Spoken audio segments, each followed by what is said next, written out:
Welcome back to Vuln Vibes, everyone. Ready for another deep dive? This time, we're looking at a batch of critical vulnerabilities that have CISA pretty worried. And you know if CISA's worried, we should all be paying attention. The thing is, it's not just the flaws themselves. Public exploit code is already out there. Yeah, and that means attackers are already in the know and probably using these vulnerabilities right now as we speak. That's what makes this so concerning. They've got a head start. Right. So let's get right into it. Okay, first up, something that really caught my eye. This Cisco Small Business Router Vulnerability, CVE 2023-2118. Double whammy here, right? Not only can a remote attacker, if they're authenticated, execute commands at the root level, but Cisco, get this, they aren't issuing patches. Yeah, that's a huge problem. It essentially makes these devices permanently vulnerable. And you have to think about what that means for small businesses. These routers are often the main entry point to the whole network, and gaining root-level access, that's basically like getting the keys to the kingdom. It's basically Cisco saying good luck. So what can these businesses even do? Honestly, they need to seriously consider just replacing those routers, ASAP. I mean, sticking with a known vulnerability that can't be patched is just too risky. And we've seen how this can play out, right? Remember that other Cisco flaw? You mean CVE 2023-2025? Yeah, the one with the public exploit code. Exactly. And that situation showed just how quickly attackers can take advantage of this type of vulnerability. So look, if you're listening and you manage a network with one of these Cisco routers, you need to make this a top priority. No kidding. Okay, moving on. Let's talk Hitachi Vantara Pentile Business Analytics Server. Two vulnerabilities here, CVE 2022-43939 and CVE 2022-43769. Now, these might seem less dramatic than the Cisco thing, but they show how attackers can exploit what seem like simple oversights. Oh, absolutely. So one of the flaws allows attackers to bypass security using specially crafted URLs.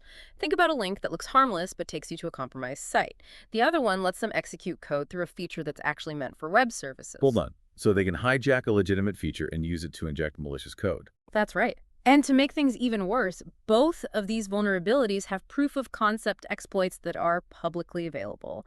And, well, remember, we're talking about business analytics platforms. These things often hold super sensitive data. It's a recipe for disaster. It's scary how these vulnerabilities can pop up in the most unexpected places. You really can't let your guard down, can you? Nope. If your organization is using Pentaho, you've got to patch these vulnerabilities now. The potential consequences of a breach are just too high to ignore. Okay, let's switch gears a bit. This one proves that old doesn't always mean irrelevant. The Win32k privilege escalation vulnerability, CVE 2018-8639. This is from 2018, ancient history in the cyber world. But it's still a threat because it affects so many Windows systems, right? Exactly. And the potential impact is massive. We're talking about local attackers gaining kernel-level code execution. Basically, they get complete control over the system. They can install malware, steal data, even change system settings.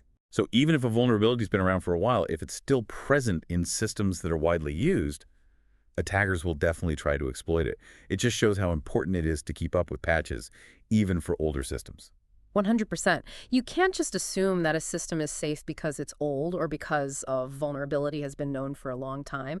Attackers are always looking for these weak spots, and they'll take advantage if they have the chance. All right, now for the one that's giving me chills. Progress WhatsUp Gold. Remote code execution vulnerability, CVE 2024-4885. This one has a CVSS score of 9.8. 9.8, that's critically severe, and there's a good reason for that. Yeah, what makes this vulnerability so dangerous is how easy it is to exploit and the impact it can have. Attackers don't even need any authentication to exploit it, which makes it a prime target. And if that wasn't enough, if they manage to exploit it, they get control with ISIS app pool privileges. For those who don't know, what does that actually mean? So ISAP pools define a set of web apps that share resources. If an attacker gets control with those privileges, they basically control those web applications and the data they process. It's like having a master key to unlock sensitive parts of a website or application. We're talking potential data breaches, website defacement, even taking down critical web services. Exactly. This vulnerability could cause some serious damage and disruption. If you're using WhatsUp Gold, patch this vulnerability immediately. Like, drop everything and do it now. Seriously. Couldn't agree more. But this actually brings up a bigger trend we're seeing. It seems like Attackers are increasingly targeting network monitoring tools. Oh, absolutely. And it makes sense when you think about it. These tools often have access to the most critical systems, so if they compromise one of those, the impact can ripple throughout the entire organization. It's like they're saying, why bother with the front door when you could just take over the security system itself? Exactly. And CISA is definitely taking this seriously. They've actually set a deadline, March 24th, 2025, for all federal agencies to have these vulnerabilities patched. Wow, so that's a pretty strong signal that they're seeing active exploitation, right? I mean, they want to minimize the risk as fast as possible. CISA deadlines, they usually carry some weight, don't they? Oh, yeah, absolutely. It's basically them saying, this is serious, folks. You need to step up your patching game. But, the takeaway here goes beyond just meeting some deadline. It's about understanding the urgency of this. We need to be proactive about patching. And that means all systems, not just the ones that the government tells us to. Okay, so we've covered a lot of ground here. It can feel a little overwhelming knowing where to even start. What does this all mean for our listeners? What should they be focusing on? Yeah, it can be a lot to take in. But here's the key takeaway. Proactive patching is not optional anymore. It's essential. And you have to be vigilant, even with older systems.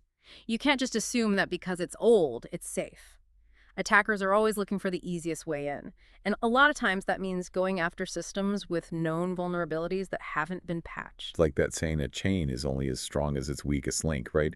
You could have top-notch security on all your servers, but if you've got some old router with a known vulnerability, that could be the entry point that takes down your whole network. Exactly. And it's not just about patching everything blindly either. It's about understanding how attackers think, what their tactics are, and then prioritizing your efforts based on that. Like knowing that they often exploit publicly available proof of concept code. That can help you focus on patching those vulnerabilities first. Like a game of chess. You got to anticipate your opponent's moves and trying to stay one step ahead. Exactly. That's a great analogy. Good cybersecurity is all about being proactive and adapting. You can't just sit back and react to incidents after they happen. You need to be thinking ahead, putting measures in place to prevent those incidents in the first place. Okay, let's go back to those Hitachi Vantara Pentaho Business Analytics Server vulnerabilities for a second. They really highlight how vulnerable these business analytics platforms can be, especially when they're handling such sensitive data. Yeah, absolutely. These platforms are like gold mines for attackers. They're full of valuable information, customer data, financial records, strategic plans, you name it. And with those proof of concept exploits being so readily available, the risk is amplified even more. Attackers know these platforms are high-value targets. They're actively looking for ways to exploit any weakness they can find. It's a reminder that security has to be part of every single layer of an organization, from the network perimeter all the way to the applications themselves. I agree, 100%. And it's not just about the technology either. It's about the people and the processes, too. A strong security posture means taking a holistic approach. You got to address every aspect of how an organization operates. Let's circle back to that Cisco situation for a minute. The fact that they're not issuing patches for that small business router vulnerability that really puts the pressure on those businesses to do something, right? Oh, absolutely. They need to figure out how much risk this vulnerability poses to them, and then make a decision, are they going to replace those routers? Or come up with some other way to mitigate the risk. And those decisions aren't easy, especially for smaller businesses. They might not have the resources to just rip and replace all their equipment. It really highlights the responsibility that vendors have in all of this. When they find a vulnerability, especially one they can't or won't patch, they have a responsibility to give clear guidance to their customers, help them figure out how to protect themselves, leaving them in the dark. That's just not acceptable. Now let's talk about a vulnerability that's been around for a while, but it's still a major threat. The Win32k Privilege Escalation Vulnerability, CVE 2018-8639. It really shows how age doesn't necessarily mean a vulnerability is obsolete. Yeah, it's a classic example. A vulnerability can be years old, but if it's not patched, it can still be exploited. And the consequences, we already talked about them, they can be devastating. Local attackers getting kernel-level code execution, that's game over for that system. They have full control. They can do whatever they want. It all comes back to patch hygiene. Organizations need a solid process for finding and patching vulnerabilities, even the old ones. They can't just assume something's not a threat because it's been around for a while. It's like out of sight, out of mind, right? But with cybersecurity, you can't let anything fall through the cracks. Exactly. It's a constant arms race. Attackers are always coming up with new ways to exploit weaknesses. So organizations need to be just as vigilant about staying ahead of the game. Okay, let's wrap things up with that. Progress WhatsUp Gold Remote Code Execution Vulnerability, CVE 2024-4885.